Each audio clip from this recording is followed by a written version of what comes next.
Hey Last Looks crew, how are you guys? Who's working? Who's not? Who is on a wonderful vacation?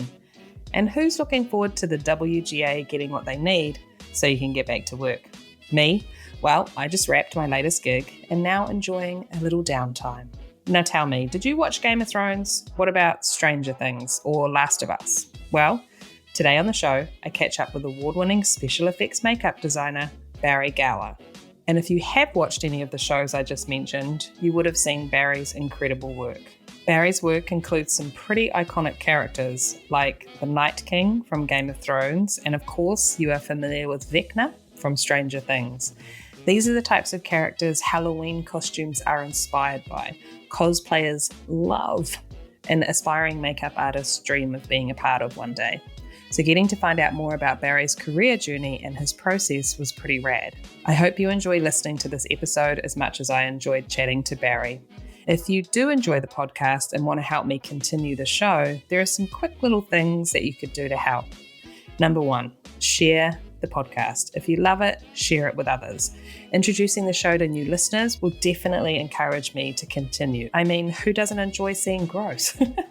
Number 2, subscribe, rate, and review the show on whatever platform you use to stream it on. When a possible new listener sees your glowing review, of course they'll want to check it out. And when you subscribe, that just means when a new episode drops, it'll show in your listening library and ready for you to push play. And number 3, if you or someone you know has a brand that would like our listeners to hear about, be sure to shoot me a message about becoming a Last Look sponsor. What does that mean? Well, you can get your brand mentioned on the podcast and introduce it to hairstylists and makeup artists that work in our industry internationally. Good idea, right? For more details, DM me on Instagram or email info@thelastlookspodcast.com. Easy. Always appreciate support from my Last Looks crew. You guys are the reason I do this. Anyway, enough of me rabbiting on. This is the Last Looks Podcast, a show where we catch up with makeup artists and hairstylists working in the film and television industry around the world. I am your host, Jamie Lee, and today on the show we catch up with UK-based special effects makeup artist Barrie Gower. On with the show. And now, a word from our sponsor. Doing a job using temporary tattoos? Try Hookup Tattoo's matte sealer and tattoo remover wipes. The sealer can be applied directly to the tattoo with a brush or sponge. When applied in layers, you can achieve the perfect satin or matte finish for the most realistic tattoo look. The sealer can be used for not only tattoos, but also on top of your prosthetic appliances for the perfect finish. Our temporary tattoo remover wipes are dermatologist tested and approved, so they are safe for all skin types. Hand to your actor at the end of the night with confidence that they will provide the perfect cleanup. They will also take off alcohol paints, PAX paints, and tattoo cover paints. Hookup Tattoos has a retail line of over 100 tattoos and provides custom tattoo services. Proudly serving the film and television industry for 10 years. Can be found at hookuptattoos.com or your local professional beauty shop. Temporary tattoos by Hookup Tattoos, because this relationship is not permanent. And now, our feature presentation. Pictures up. Last looks. Rolling. And action. Welcome to the Last Looks podcast, Barrie. Lovely. Thank you very much, Jamie. Thanks for having me. Of course. So this is where our story begins. I want you to finish this sentence for me, okay? Once upon a time, there was a little boy named Barrie, and when he grew up, he wanted to be... a monster maker. You did? I think so, yeah. I wanted to cover people in rubber, yeah. For as long as I can remember, absolutely. I think my wife, Sarah, and I, we talk about this all the time about following your dreams and becoming what you were aspiring to be when you were a child. And funnily enough, actually, going slightly off track, Sarah and I have actually got a parents' evening tomorrow night at our daughter's school. Not parents' evening, it's a careers evening. Oh, yeah. So we're actually going to... put a little display of props and bits and pieces up and talk to 16, 17-year-olds about them leaving school and what they aspire to be. And for as long as I can remember, I've always wanted to do special effects makeup and prosthetics. I think it probably started as a child. I used to live in the north of England in a little town called Preston, funnily enough, the same place where Mark Coulier is from, and another makeup artist, Adrian Rigby. They're all from Preston. Yeah, amazing. But my dad was a manager of the local cinema, the Odeon. And that's cool. so as like a, 5, 6, 7-year-old, he used to take me to like press screenings of films, and I used to go to all kinds of shows and what have you. But my dad used to take me to the cinema every weekend. I used to go into work with him, and I'd just be behind the foyer, pouring a cup of Coke and getting some popcorn. And I was privy to, he'd always give me all the sort of leftover posters and all the lobby cards and everything. So I became a film buff. I was going to say, this sounds like the childhood of my dreams. Oh my God. It was amazing. It was perfect. So I think that was my introduction to film at a very early age. And then it wasn't until a few years later, I think I moved to the Midlands in England with my mum, and I came across Fangoria magazine when I was about maybe 12, 13. And that was it, really. Just seeing all the behind the scenes making of and the builds of special effects makeup and sculpture and mold making and application. And I remember being absolutely bowled over by it, thinking, oh my God, this is a career. People do this for a living. And I was a huge horror geek and monster geek, and I was following the likes of, Tom Savini was probably one of my first sort of childhood heroes. Obviously Rick Baker and Dick Smith. I think my auntie actually was probably quite a bad influence on my childhood as well, because she used to take me down the local video store every Sunday. We would have Sunday lunch, and she'd take me down the local video store, and we'd be hiring video nasties when I was about 10 or 11 or 12. And it was just like Evil Dead and The Thing, and American Werewolf, and and bad parenting. We're doing exactly the same with our daughter Lottie now.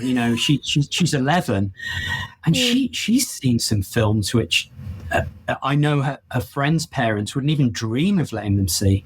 But she comes in and out of our workshop. She's been around severed heads and dead bodies and all kinds of gory looking things and creatures and all sorts of things. So she's sort of immune to it. So she watches these films very critically, and she's really good at continuity errors and spotting bad makeups. And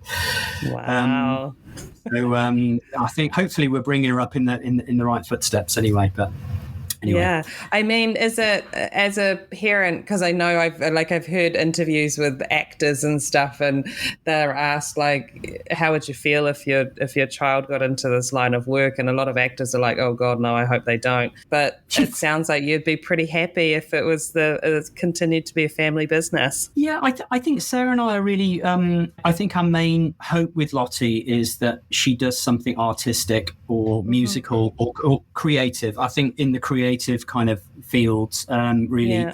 Sarah's very academic and she's very intelligent, unlike myself. I'm more artistic and sort of hands-on creatively, but I'm not too great with facts and figures. And I think Lottie probably takes a little bit more from myself rather than Sarah. She's at a wonderful school at the moment. She's really into drama and dance and music, and loves art and textiles. So whenever she does come into the workshop here, she's always really enthusiastic to sit and chat with our crew and see what they're doing and join in. And so I think even if she didn't pursue a career in makeup effects, I think I'd be over the moon if she did something creative and artistic. So whether it's through art or music or drama, I'd be really, really happy. But I think the main goal for us is just to, most parents say, really, it's encouraging their children. Yeah. And that was something I was so incredibly lucky with growing up with my mum, because it was a single parent family. My dad died when I was 9, when I still lived up north. And my mum, we moved close to my family, and my mum brought me up on her own, and she always 110% supported what I wanted to do. I didn't really know that there were courses or anything that you could take to learn prosthetics and makeup effects. So I went to art college and still not really knowing what I could do with my life. And then I applied to, it was London College of Fashion in central London, it was a film, TV and theatre hair and makeup course, but they had a prosthetic module on it. Oh, cool. And I applied there. It was a 2-year course at the time.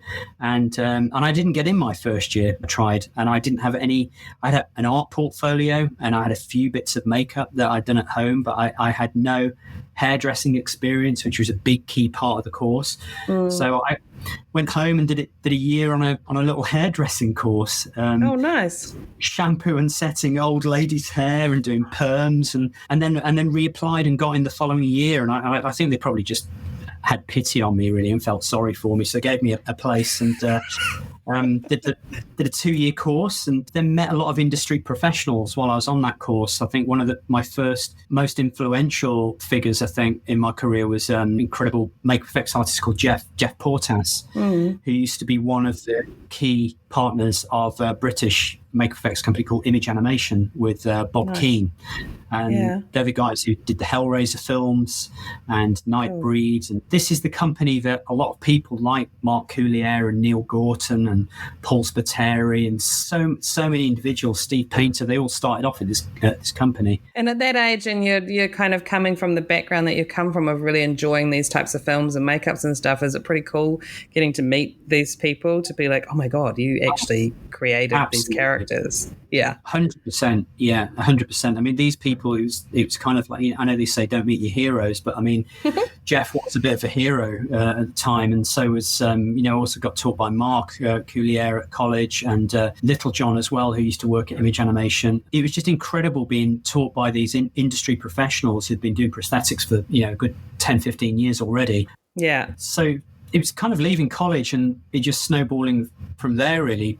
I sort of went on to the BBC. They had a visual effects department, which wasn't visual effects as it's coined now, CGI. It was pretty much anything practical that was making BBC television at the time, and it was a huge department, big warehouse that you could be working on one show, making prosthetics for a science fiction show, the one end of the room, and then the following week you could be building an exploding shed or something for another show. So that's cool. It was a really good period of probably about maybe 12 months to 2 years after leaving college, really learning an awful lot more. Big variety. That's it. Yeah, actually, I mean, it's great. A lot of prop making, a lot of mold making, but prosthetics and painting, and then really going from there, sort of working for Mark Coulier, working for Dave White and Nick Dubman, Neil Gorton, Neil Scallon. Sort of, I kind of hoard my way around the makeup effects community, really, probably for the best part of about maybe 15 years. Yeah, I mean, and as you should. Absolutely. If you've got that kind of training ground and that variety and to get that experience, it's just like, why not? That's awesome. I think it's really important saying to a lot of youngsters who approach us as well about work is that I think it's really important that you get out there and you work for as many different people as possible as well. Yeah. And you can sort of fine-tune your techniques. You can see how people do things differently. I think it's just good to work in different environments for different people and get to know people's different traits and what have you. And I think it's one thing that has made myself probably I wouldn't say a better boss at all, but I think it's good to work for different people and see the strengths and weaknesses of people and things you like, traits about certain bosses and things you're not so fond of.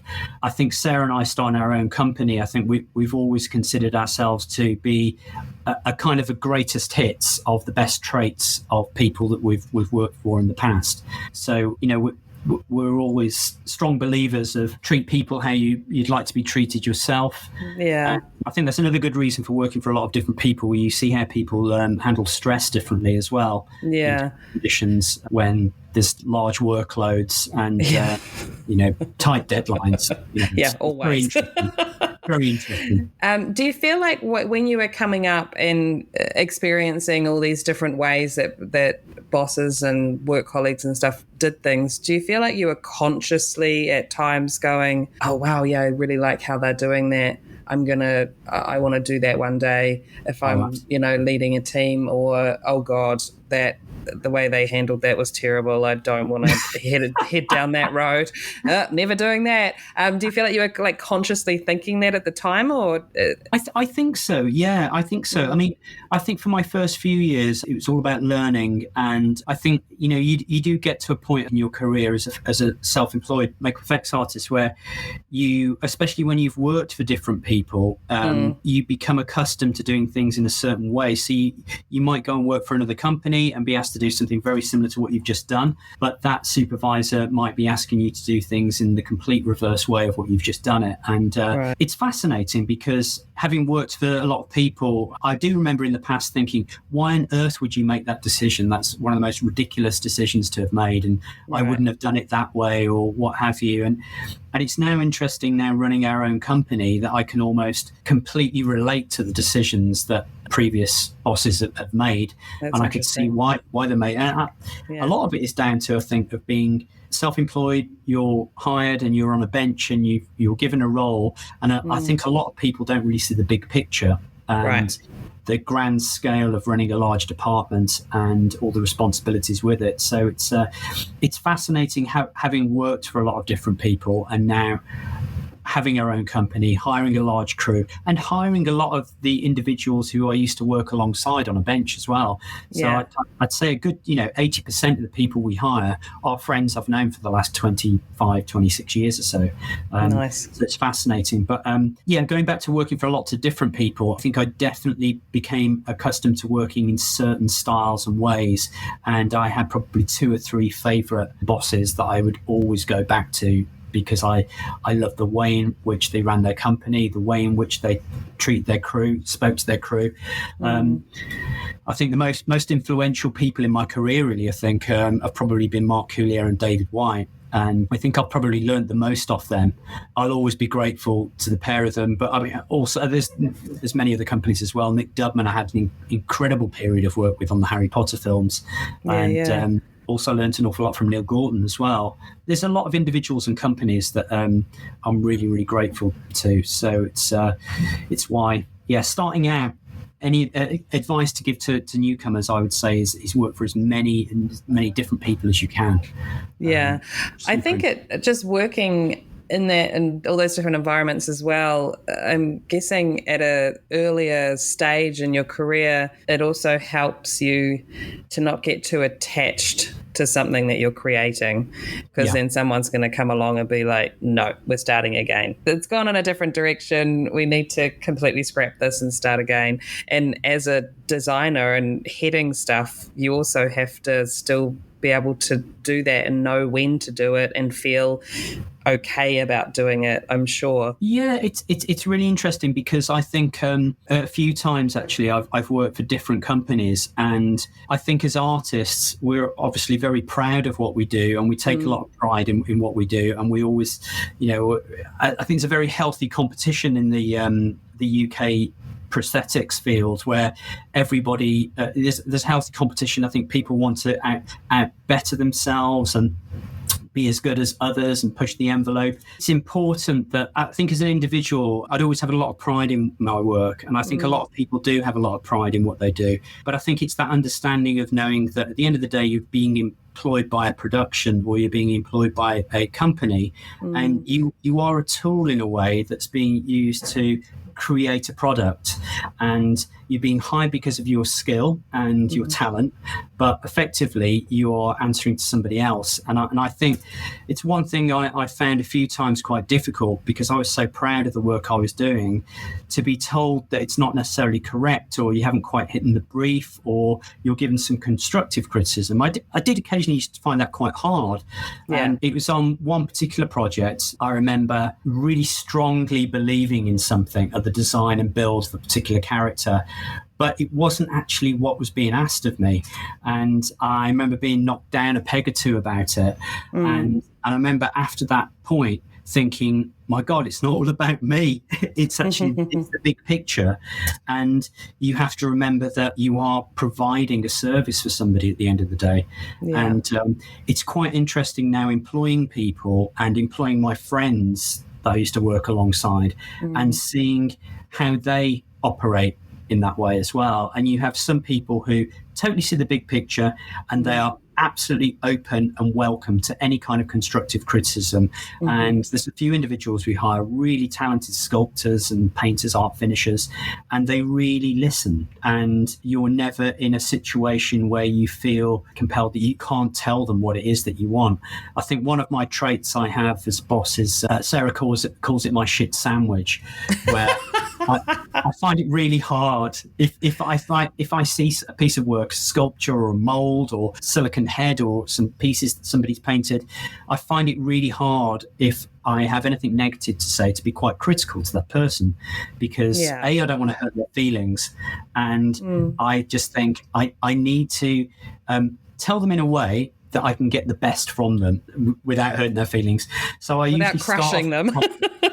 Absolutely, yeah. That's tools down and they're gone. It's so I will usually start with a compliment and tell them what I'm really liking about the work. Then sort of drip in there what I'm not so fond of and what I think we can tweak, and try and do it in as pleasant a manner as possible, and then end on another compliment. So I sort of wrap it up in a couple of compliments, pretty much. And I found for myself, I think that technique seems to work quite well. There are times where I need to be quite upfront and just approach the situation headlong. I think sometimes, you need to speak to people, again, the way in which you'd like to be spoken to yourself. So I find if that you're really polite and I can wrap up a criticism inside some compliments, I always seem to get the best out of people. So it's fascinating. It really is. So Barry's using sweet bread with his shit sandwiches. Absolutely. I love it. Wrap it up very sweetly. I mean, it is so crazy because we are, all come from like such creative backgrounds and doing creative work and artists and things. And there's this whole other side of it where you're like, oh my God, I've got to fucking manage people and a bunch of creative, sometimes sensitive artists. And it's it's something that a lot of us don't go to school to learn. So it's just through, as you were saying, that experience of working with different people and remembering how they made you feel at times, and then trying to continue on, with the positive. It's just quite interesting how we stumble through these careers, figuring it out as we go. It's fascinating, and I think you've hit the nail on the head. Where it's when you do projects where there are a lot of individuals. I mean, it's a lot of personalities. And I remember working on the Harry Potter shows, and I always remember Nick Dubman saying that he. Not only was he the creature effects supervisor, but he was also a psychologist in a way as well, because it was actually it was dealing with so many different problems and situations with the crew. And I think it's inevitable when you hire a crew of like 100 plus, you're going to have a lot of clashes of personality. You're going to have a lot of people who have lots of situations outside of work, and it's dealing with that correctly. And we found it's been. That's probably one of the biggest challenges, I think, of running a company for myself and Sarah, and taking on projects where we do have a large team, because we're our own loan-out company as such, that a production will hire us. We are 9 times out of 10, we are not on the production payroll. We are our own entity. We are a loan-out company. So we don't actually have a HR department. We don't have human resources. I mean, human resources at BGFX is myself and Sarah.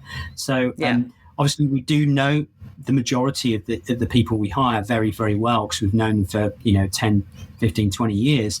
But there are many, many, many different situations that come up whilst you're at work, and it's learning how to deal with those situations correctly is probably one of the biggest challenges with what we do. It's like the work aside and the speaking to the production aside, it's actually staff. It's a very complex process. I think all the artisans that all the artists that we employ, being creatives, there's not an awful lot of very academic people here. We're all artists. I think the majority of us really somewhere are on some kind of spectrum, I think, somewhere to be able to turn on this tap of art. So I think it's lots of different personalities, lots of different traits, and we have an awful lot of introverts who work with us who are incredibly talented artists, but they're not necessarily very social or don't work well in teams. And it's figuring out people's personalities, where to put them best, and how to operate with them. I mean, it's really fascinating. I think it is really, really fascinating. Yeah, I think that's probably one of the biggest challenges we have as a company, really. Yeah. Especially at the moment. I mean, I know we were chatting just briefly before we came on air, but it's on our current project, we've got probably about 110 people with us at the moment. And that's, my gosh. That's in the workshop. And then that's on set as well. So that's a lot of people. And, we've got some of the most talented artists in the UK working with us, and from Europe, actually. And we've got a few Canadians with us as well, actually, that we met on The Last of Us, that we've since brought over to come and work with us on this current project. So that's awesome. I mean, with numbers like that, you're going to have to be starting to pull people from somewhere, aren't you?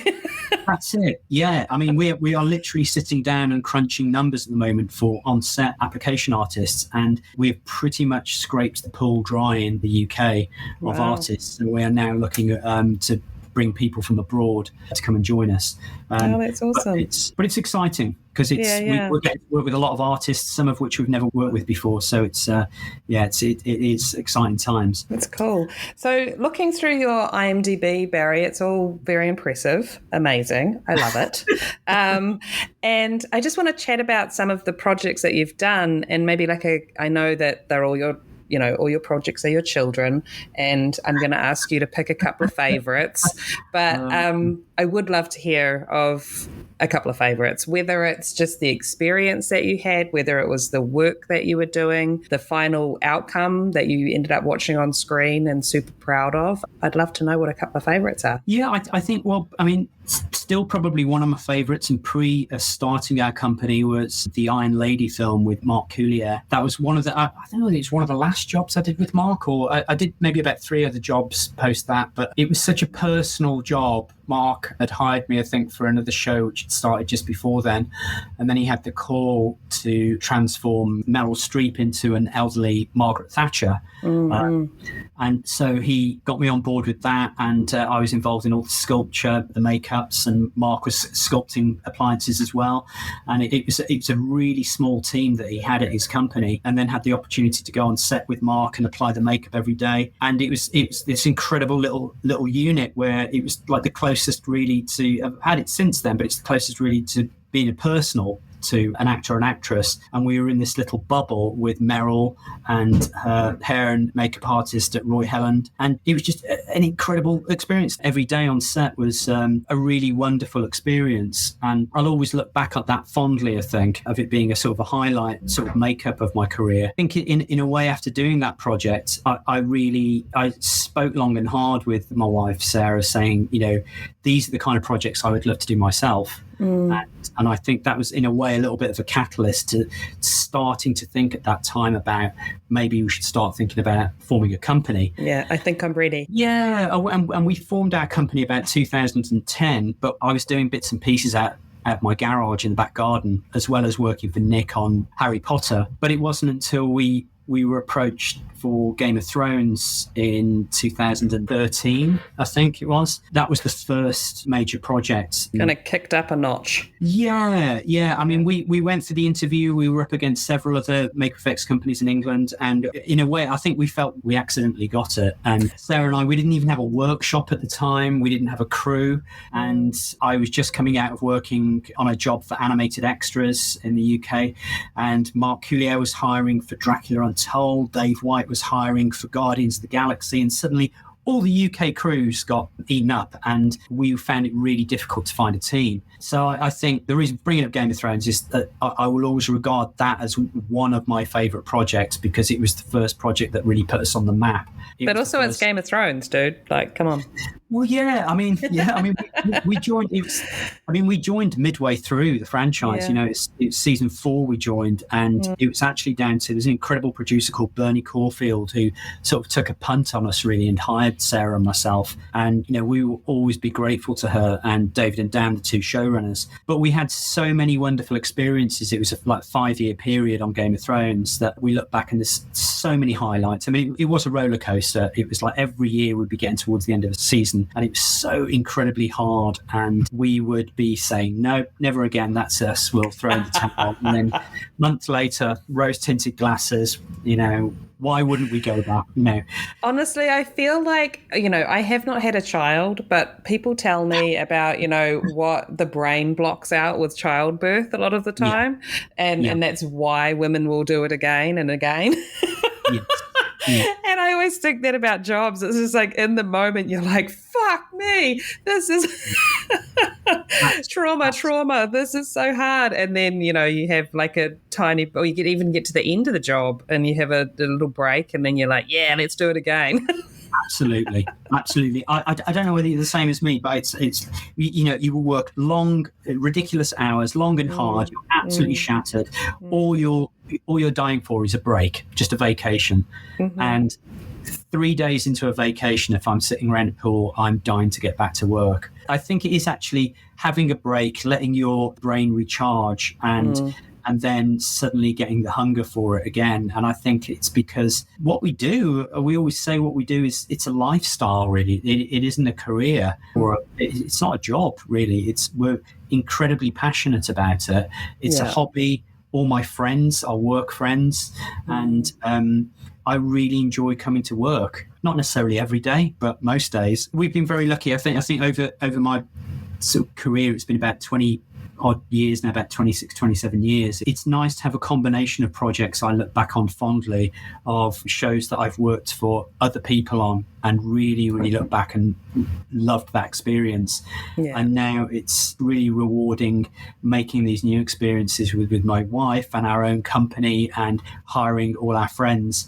And I think it's great that the older I'm getting, I don't feel like I'm necessarily getting more jaded. I'm actually getting more enjoyment out of projects that we're doing to date as well. Just in the last sort of 3 years, I think what one of my highlight standout projects I've done in my whole career is probably Stranger Things, and it's only the one season that we joined last year, but it was such an incredible production and lovely team of people that it was like this family that we hadn't met before, and they just welcomed us in with open arms and had the most incredible experience with them. So it's great that we've had a lot of highlights, and we feel very, very lucky, especially in recent years, I think, for the opportunities we've been given. So all of these character designs and makeups and stuff that you've done and builds, and if there was one character that you could look back on and just be like, that you just absolutely loved with everything that you have, and it was your absolute favorite, what character would that be? I think there's probably a couple. I would think, actually, we have some highlights in Game of Thrones. I mean, the year we joined was the year that they scripted The Night King. So we worked with one of our close friends, Howard Swindell, who's a British concept artist who sketched a load of different ideas based on the brief from the showrunners and from the Game of Thrones books as well by George R.R. Martin. And he was a really fun character to design. And I think looking back, it's incredible that at the time we were really enjoying the work and getting a real kick out of creating these fancy characters. But I think it's nuts. Look, if only I'd known then how well received a character like that was going to be, and how iconic in sort of pop culture in a way, which sounds, oh my God, that sounds like really super blowing my trumpet. But it's fascinating how somebody like the Night King there's been so many cosplays. Oh my goodness, it's been insane how many cosplays have been done and how many people have taken inspiration from a character like that. I think it's cool. In a similar kind of way, the character we did for Stranger Things, Vecna, has been a similar experience as well. It was slightly different where we joined the show, and the show creators, the Duffer Brothers, they already had a clear vision of what they wanted this character to look like. So we had illustrations and concept art, and we worked with those designs and then created all the prosthetics ourselves. And again, that's just been an incredible experience to be part of realizing that character as well, and how well that was perceived. I think that was one of the shows which shut down during COVID. So we'd started just prior to the lockdown here in the UK, and we had our 3 months off, and then we came back to work, and Stranger Things was the first show that we started back up on. And we had like an unprecedented amount of time to actually work on this one character. And it was just a handful of sculptors. We had Duncan Jarman and Pat Fode, two incredible UK prosthetic artists and sculptors here. We're working on Vecna, and we just had this micro team in the workshop creating the molds and running all the silicon and foam appliances, then art finishing everything. There's a wonderful artist called Paula Eden who ran all our art finishing for that character, and it was just a wholesome, really enjoyable experience bringing this character to life. And I just remembered that we kept in touch with Matt and Ross Duffer and the production for about 6 months, just updating them with all the latest news and photos and videos and all the processes, just to make sure we were completely on the right track. Yeah. And then we had a makeup test out in Atlanta, and I think we did a test on the Saturday, and then the character was due to film on the Wednesday, and we were crapping ourselves, just thinking, oh my God, I hope this, we could be totally screwed. Yeah, what if it's all wrong? Oh my God, we had one fitting with the actor Jamie Campbell-Bower in the UK, which went well, but it wasn't a final makeup test. We did the test in Atlanta, and thank goodness he was received really well. And then we filmed with him 3 days later. And but that was one of those projects which the team worked so hard.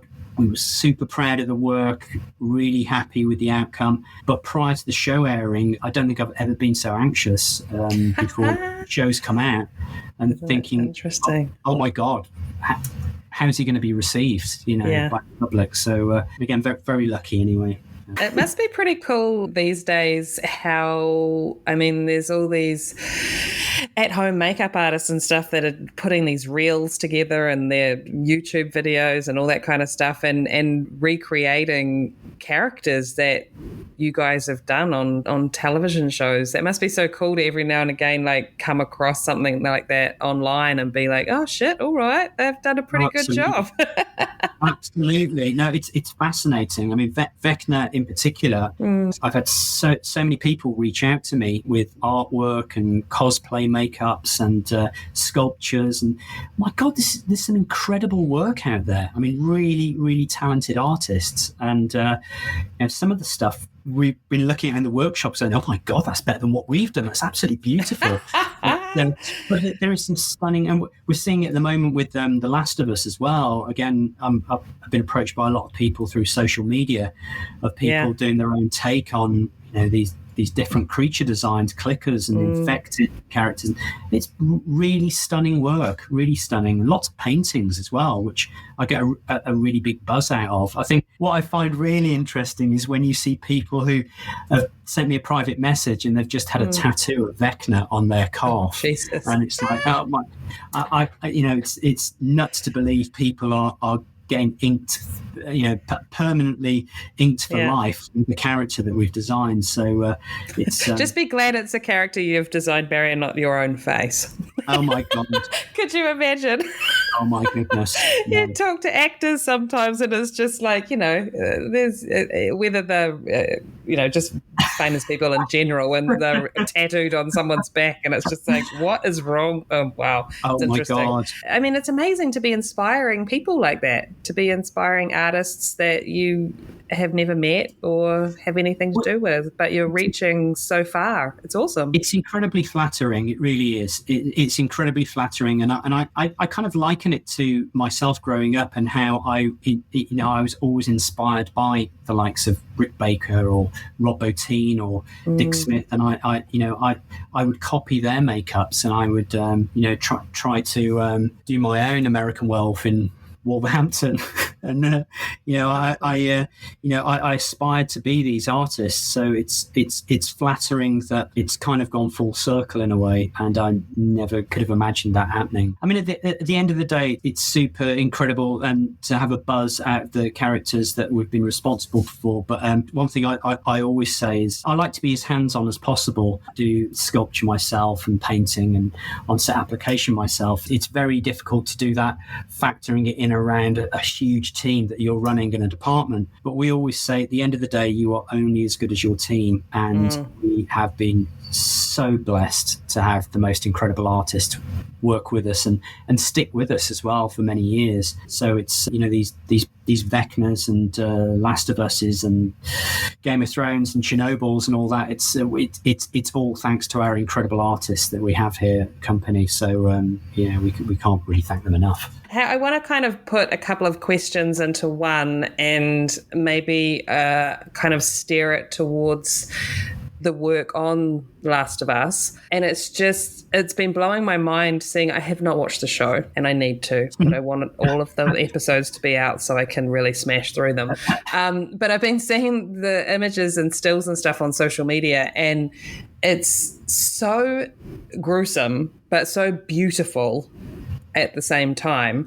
And I guess where my questioning is going is just kind of talking about how at the beginnings of the character design and development and stuff, like how did you approach that type of thing, and where does your kind of research and inspiration and stuff come from when you start a project like that? I mean, the great thing about The Last of Us really was it was such a gift because it's based on this huge international best-selling video game. My husband has it. It's insane. Popular it is, created by Neil Druckmann and Naughty Dog, and it's an incredible PlayStation game, which I'm not actually a video game player, and I will hold my hands up. I never played The Last of Us prior to us getting the project, but I was very aware of the creature designs and the game as an IP and all these incredible characters in there. So we priorly worked with Craig Mazin, one of the writer and one of the showrunners of the show, on Chernobyl for HBO. So when it was actually also an incredible show. Oh my God. That was, I mean, again, that was super, super lucky to have been involved with that. It was actually working for a sort of longtime friend, Daniel Parker, incredible makeup designer, who I'd worked with years and years ago when he used to run a company called Animated Extras. And then he did Band of Brothers and many of the shows since then, and did bits and pieces for him. But he rang me out of the blue, and it was as we were about to start the final season of Game of Thrones. And he said, I've been approached about this show, which would probably be the most rewarding and complex shows you'll ever work on. And he was absolutely right.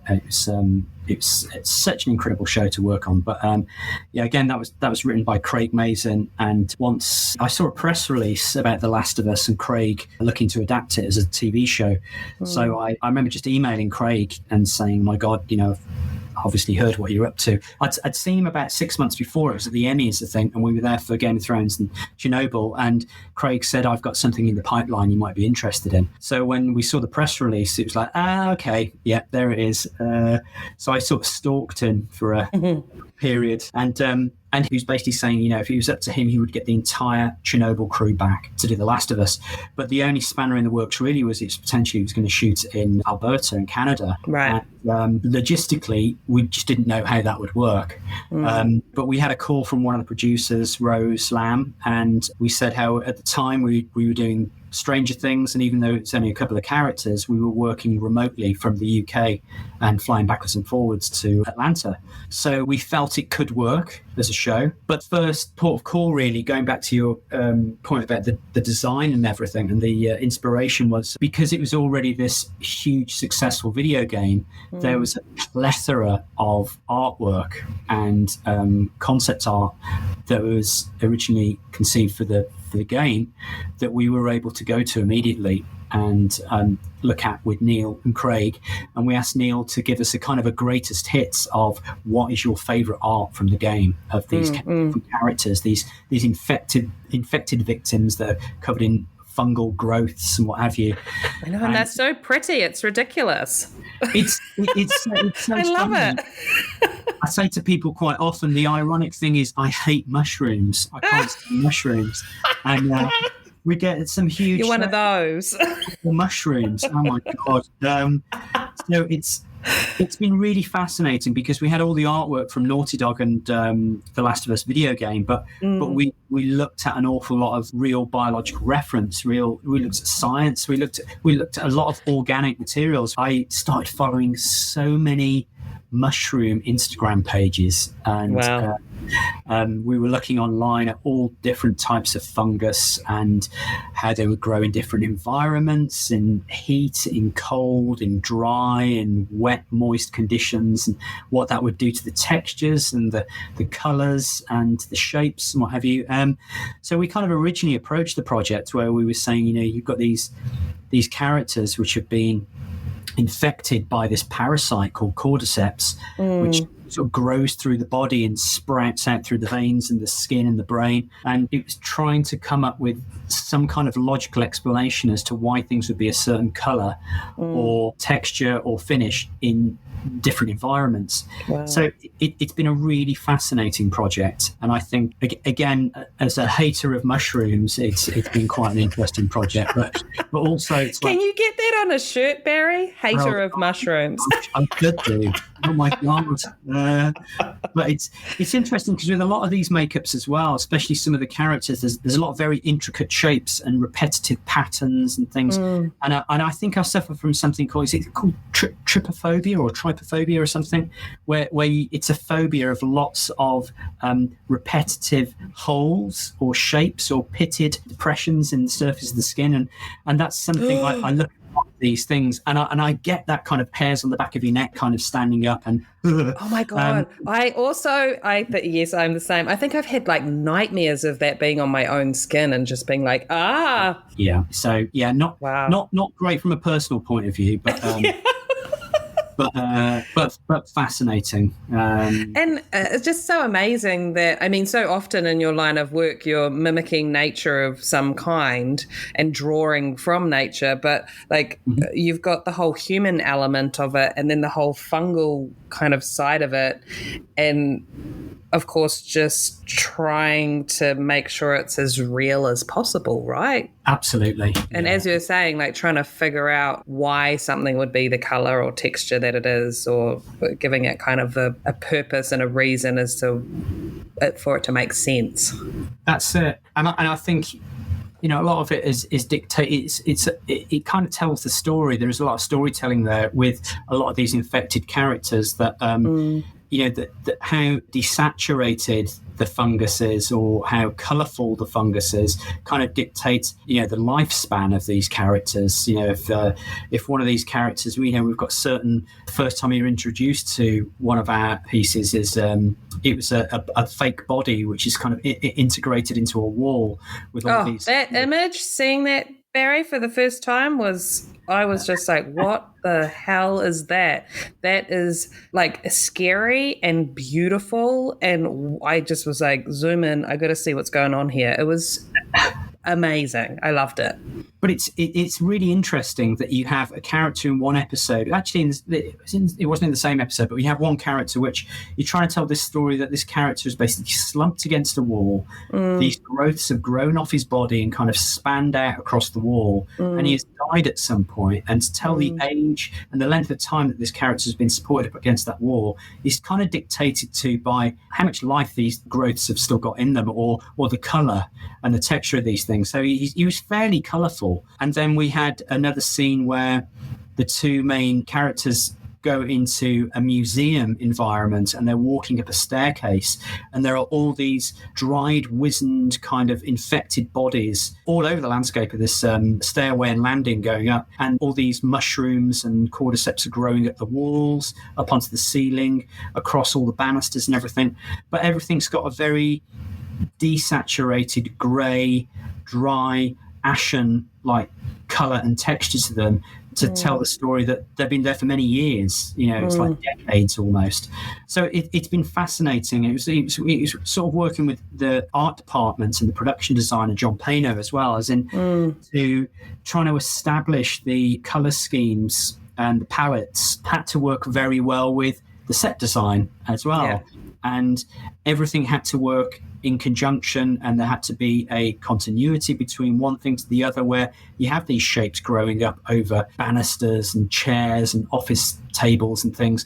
But there had to be, in a way, we wanted to create these shapes where you couldn't tell where one thing had finished and another thing had started. So it's trying to integrate things to make things look seamless. So it was a huge challenge, I think, The Last of Us was. And it was the first time we'd ever really attacked doing any kind of environments rather than character designs or prosthetics or creatures. It was actually dressing sets, and that was something which we were sort of given the task of quite early on in the build, actually, and it's something which, when we took the project on, we didn't think we would be a part of. So for us, that was a really exciting element of the show, and it's something I think we'd be looking forward to do on the second season as well. Yeah, I mean, there's definitely a bit of organising and forward planning with that type of thing, isn't there? It's not like you can just whip something together and be like, oh yeah, no, it completely doesn't work.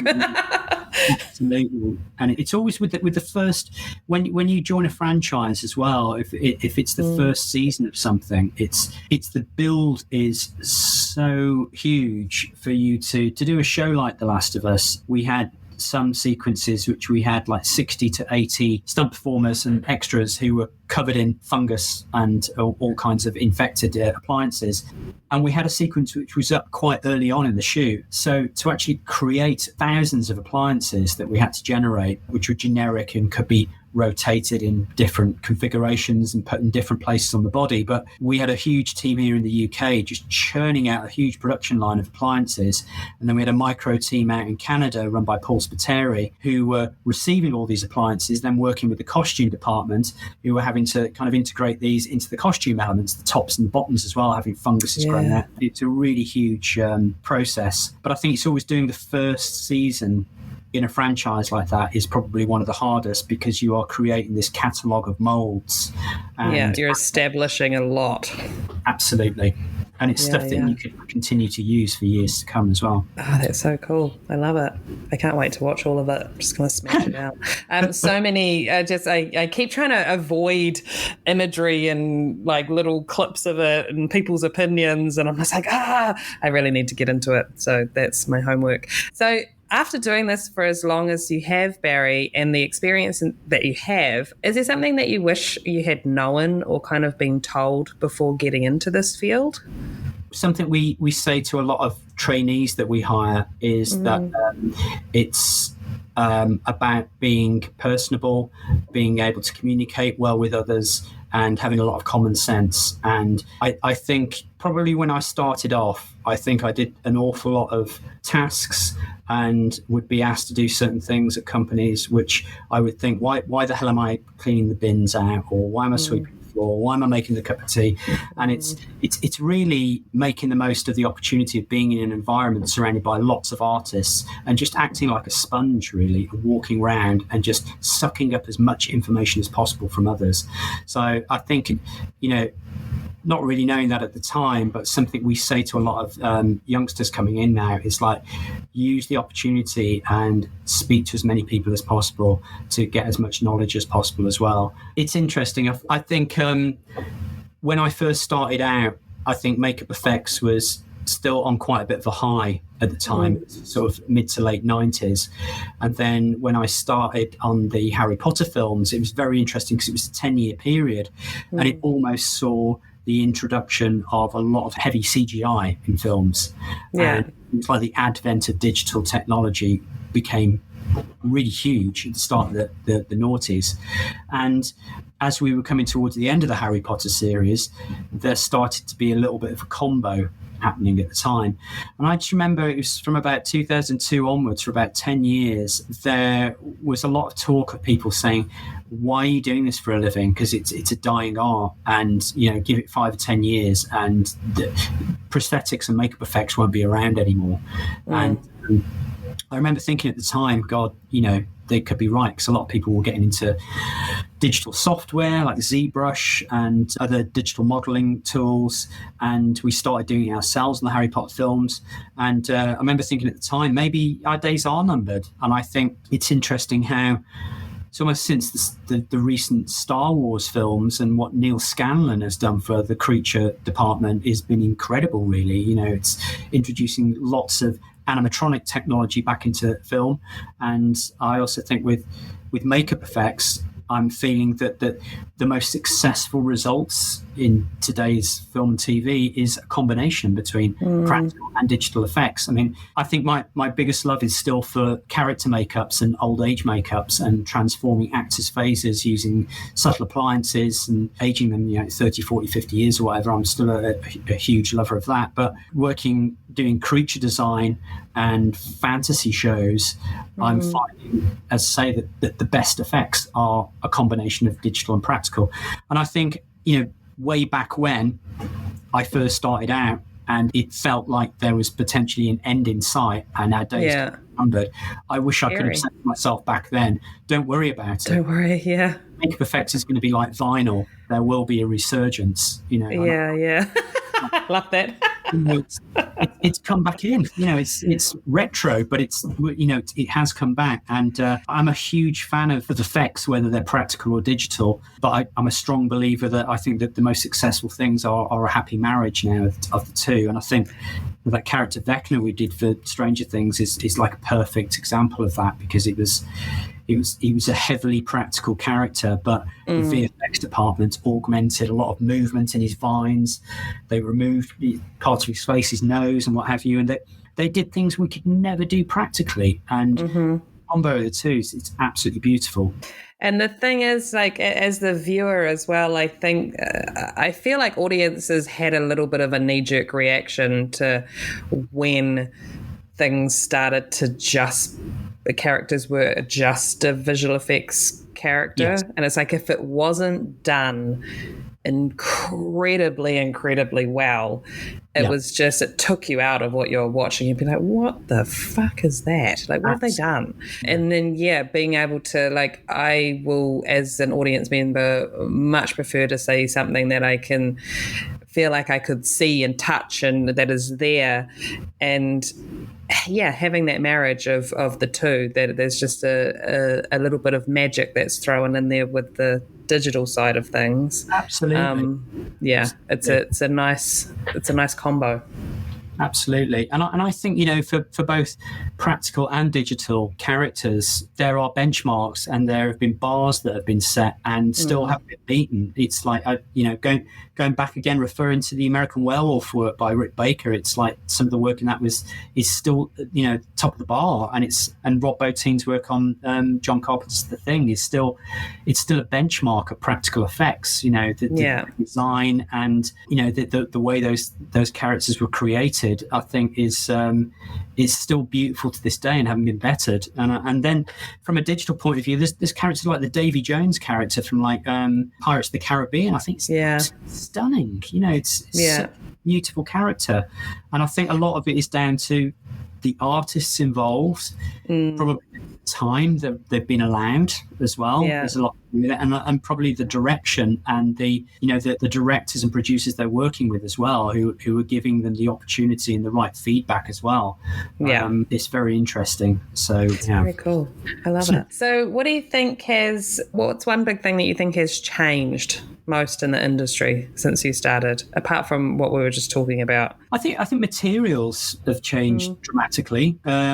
I feel really privileged to have been part of an industry where, starting out, we would use go-to tried and tested materials that have been used for, at the time, foam latex had been used for like 60, 70 years or more, since The Wizard of Oz, foam latex was used, and, since Planet of the Apes, John Chambers was using it for all the ape makeups, and Dick Smith used it throughout his career as well. And I think we used foam latex and we still use foam latex, but I think it wasn't until the end of the 90s, which was sort of the advent of silicone prosthetics. It was a really exciting time, I think, because there were lots of people, across the pond in the US or New Zealand, Australia, or in the UK or in Europe, and they were all racing, I think, think, at the time to develop this technology of using silicon as a material. And I think it's great to have a choice nowadays with materials. There's not one material which does every job. And we have characters which are a combination of materials. Again, Vecna was a combination of silicone and foam latex materials, and all the fungus that we created on The Last of Us was a combo of silicone and foam latex. And I was chatting to Mark Coulier about a week or so ago, actually. He was in the BAFTAs, and we were talking about his work on Elvis.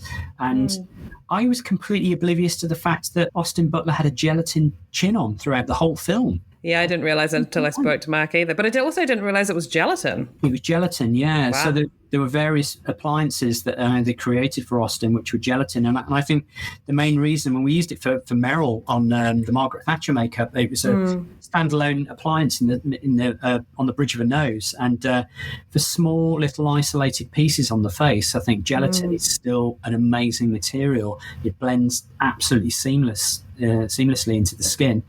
And awesome. It's a really rewarding material to use as well. It's beautiful to paint if you're blending into skin tones. So it's like every material has its place, I think. So I think the biggest thing that's probably changed in my career has definitely been the materials and the use of them for different reasons. So and it's the same as not only the materials and the prosthetics, but it's also like adhesives have got stronger and better as well. And it's there's been some incredible advances, I think, over the last 20, 25 years or so. Yeah, I've been very lucky to have been part of it, I think, really. Do you remember the first project or makeup that you did that was in silicone or using silicone? I think the first project I did a silicone appliance was a movie called Perfume, which was directed by Tom Twyker, and it was shot in Berlin. I think, was it Berlin? Yeah. We went to, and there was a young actress called Rachel Hurdwood, and she had long sort of lower back length hair, really, really long hair, and it was for a scene where she had to have her head shaved, and she had short, stubbly hair. So we made a silicone ball cap for her, and it was a different silicone material to what we use now. From what I remember, it was a different skin as well. I can't remember what we used as the skin at the time. Okay. I don't think it was the vinyl skin, but the edges were awful. I didn't use so much filler in my life. Oh my God, right. I was bringing it on. But that was probably one of the first makeups I did. That was for animated extras, working with Nick Williams. And then the next show was actually it's a film called Stardust, and I was working with Nick again at Animated, and I did an aging makeup on Michelle Pfeiffer, and it was they were all silicone appliances, and again, it was still quite early in the advent of silicone prosthetics, so they weren't probably the finest prosthetics made, but it was a real learning curve. That project was definitely learning how to cast and pre-paint silicone as well as apply it. I think, but Harry Potter was probably the big project in the UK where we all started using silicone. Really getting into it. Yeah. And that was really, really pushing it. So I know Nick started doing silicone appliances, I think, on the Mummy, or was it the Mummy or the Mummy 2? Probably the Mummy, actually. And that was with Mark and Paul Spiteri, I think, were developing it. So, exciting times back in the early 2000s, I think. Yeah, very. So what kind of changes would you like to see in the future in our industry? I would love to see productions give us longer time to make things. I can't see that happening, though. Like you're dreaming, mate. But I like your positive thinking. Let's all think that, and maybe it'll happen. Yeah, I think change is really. I mean, I think it's probably a logistics thing. Yeah, more than anything. I think. I think having it's one thing having great opportunities to work on a show, but it's another thing being given the correct amount of time to do the work as best as possible. And I think it's that thing again, going back to being very passionate and proud about what we do. And I think when you have limited time to do things, then you're always your worst critic and very objective. And I think you look at your work and you're always looking at it from the point of view of, oh my God, if only we'd had about 3 more weeks and we could have. On this current project, actually, we had we have a handful of characters which we were trying to develop one sort of technique, and we sort of just ran out of time. But saying that, we sort of retro worked some makeups to get exactly the same effect of what we were after. So it was kind of good in a way, because we ran out of time and we had to sort of think outside the box and come up with the same technique we wanted. So, but I always say going forward, I think I would love productions to. It's been a train of thought for several years that I think a lot of huge mega budget productions have this mindset: we'll fix it in post, or we'll do it in post. And I just think, my God, for how many years before we had the beauty of CGI and post production into that level, it was all done in camera. Yeah, and it was just, just like, how much is that going to cost you to fix everything in post? Like, absolutely. Come on. Absolutely. But I always wonder, it's kind of like I go through, I don't know, like waves of feeling like, so why do we not get the time? Is it just our craft is not respected enough to be given the time? Is it because for years we've just been breaking our backs to make it happen in time, and then the outcome has been, amazing. So they're like, well, why would you need more time? Because you did it in this short amount of time and it looked great. But it's almost just being able to educate those that are working out those budgets and those times and stuff to be like, you almost feel like going, oh, you're happy with this? Well, it could be like 10 times better if you'd given me 2 more weeks. You have no idea what it could be. Absolutely. If I'd had time. You just always feel like saying it out loud to be like, okay, you're happy with it. Yeah, it's great, but it could be better. Absolutely. And I think that's the thing of being a true artist as well. I always think it could always be better. But equally being super proud of what our team's achieved in a short space of time. I think it was really fascinating when that period I was saying about coming back from COVID, and we had about 7 projects on. And I think the interesting thing of working on 7 different productions is obviously no matter how big or small that production is, that any one production obviously thinks that their show is the priority over any others.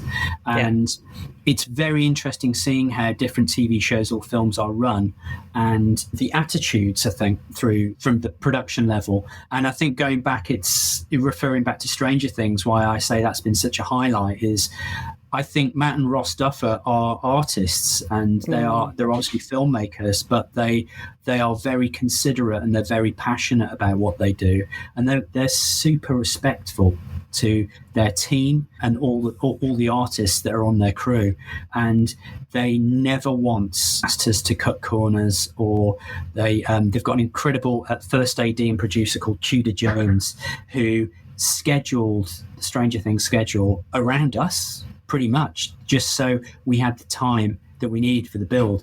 I've never known that before. It's awesome. It's really, really respectful. So it's fascinating working on different shows and just seeing those approaches and how differently people work. We've worked on some huge, big budget projects, and there's very little time to create things. And obviously, I know schedules change and things get rewritten, but it's sad sometimes, because I think what you do deliver is exactly what you say. What you do deliver, it's sometimes a shadow of what you could have given them. But, such is life. I'm not complaining. We get to really cool stuff, hang out with all our friends. Exactly. So, Barrie, if I set you up in your trailer or your workspace and you had all your bits and pieces with you, if I took something away from you, what would it be that would kind of freak you out? What do you not want to be working without on a daily basis? Oh, God.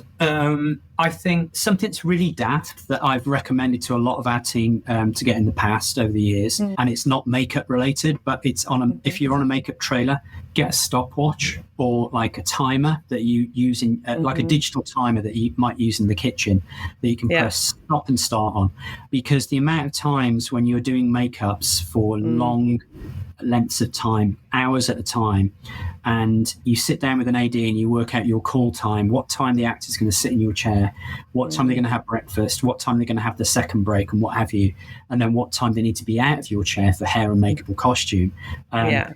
Get a stopwatch, because 9 times out of 10 the actor will be late in the morning, or they haven't shaved and you have to spend 15 minutes shaving them, and then you start the makeup 20 minutes into your process when that should have been the point where you started. Then they have the breakfast. Then they go for a cigarette. Then they have second breakfast. Then an AD comes on and starts talking to them. Then a producer comes on and starts talking about the scene. And then one of their colleague actors comes on and starts chatting to them. There's a good hour or two during that process where you can't actually put a brush on their face. So it was actually Dave Elsey on The Wolfman said, get yourself a timer. He said, every time an AD steps on the bus to say, how long are you going to be? I stop the timer. And so when they look at the call sheet and it says you're going to have 4 hours in the chair, you just need to make sure you get that allotted time. And I know it sounds like a really regimented way of working, but it's great because it also helps you keep to the time as well. And if you get a makeup done, if it's that thing of working with Duncan Jarman as well is great because we timed the process. It's doing the Vecna makeup. It was like a 7.5 hour process, and we would put the stopwatch on, and every point during the makeup, after getting a certain appliance on, we would note down the time and write down a list of times. So the following morning, we knew by 25 minutes we had to have the ball cap and the back of headpiece on. By so-and-so time, we've got the chest on. By so-and-so. And it's really good because it just keeps you in line with your makeup, and you can be accurate with your timings, and you can make sure you get the time that you're needed. I mean, and then you can answer all those questions of like, what happened? Why were they not out on time? And you're like, wow. Absolutely. We had to be 4 hours. We actually did it in 3 hours 38. I've got it on my stopwatch here. But but with the interruptions and everything else that goes on, well, this is what happens. I know it sounds really silly, but I found that's been really important. And then no, it is. I mean, I've been on productions where I've just simply given my team like a notepad and a pen and just been like, please jot down what time they sit in your chair and leave your chair. Absolutely. So we have a record of how long it took, or whether they were late, or whether they left your chair early or late, or just all those things, just so you can really watch time, because it is important. Time is money, as they say, right? Absolutely. So, something else we've started using a lot of recently, I mean, we always used to use hair dryers, but I think with obviously with silicone adhesives, it's like if you use Telesis, you have the solvents that you need to flash off before you push the appliances down. So we've sometimes used hair dryers just to blow the air away, but we've started using these little USB rechargeable electric fans that you can buy from Amazon or online, and they're handheld. You can just pop them in your pocket, paint your glue on, get it out. It's quiet. It blows a little bit of cool air onto the skin. And again, back on Stranger Things, working with the incredible Mike McCash. Oh my God, we love Mike. And he'd built this fan, which was, I might be wrong, but I think it was a Makita drill, which was like a battery-operated drill, which he'd rehashed it and turned it into a portable battery-operated fan. Yeah, we were using those back on The Hobbit for all our dwarves. We'd be hitting the back of their neck, putting it down the back of their shirt. so good and so powerful and quiet. Yeah. This thing that Mike had, actually, he sent it to me last year, bless his heart, after we'd finished Stranger Things. But it was huge, and we coined it Thor's Hammer, because it did Thor's Hammer. So we were always using it. So I'd always recommend getting a handheld cordless fan. Really useful. It seemed like really mundane things to recommend, but no, but I mean, God, our kits by the end of it. And what one person would you like to hear on the podcast? Oh my God, there's so many people. There's so many people. You've probably interviewed him already, but I'd really like to hear a podcast on the life and career of Adrian Moreau, actually, who's just done the makeup on Brendan Fraser for the Whale. Yeah, I spoke to him about the Whale, but I have not done his career journey. So yeah, that'd be awesome. I would love to hear a podcast with Adrian. I think I've followed his career again since I was a teenager. Yeah, he's been doing quite a while, but it's beautiful work. Brilliant. Amazing. Barrie, thank you so much. I know that I've been harassing you for quite some time to get on the podcast, and you're a very busy man, so I appreciate your time, and I've loved talking to you today. It's been awesome. Likewise. Thank you so much, Jamie. Thanks a lot for this opportunity. It's been really good to talk to you. I Okay, Last Looks crew, thanks for listening. And remember, if you love it, share it. A quick scroll down and you'll find our show notes. Or maybe you'd like to give your support and leave a 5-star review. Go on, I know you want to. Search the Last Looks podcast on Instagram, Facebook, or TikTok, whichever one tickles your fancy. And a massive shout out to the husband, Brett Stanley. Without his patience and tech support, this whole podcast situation simply does not happen. And cheers to Liliana Rose for her fabulous voice acting talents. Okay, Last Looks crew, that's a wrap for me. I don't need to be told twice to get out of here, so bye. I'll catch you on the flip side. That's a wrap, people.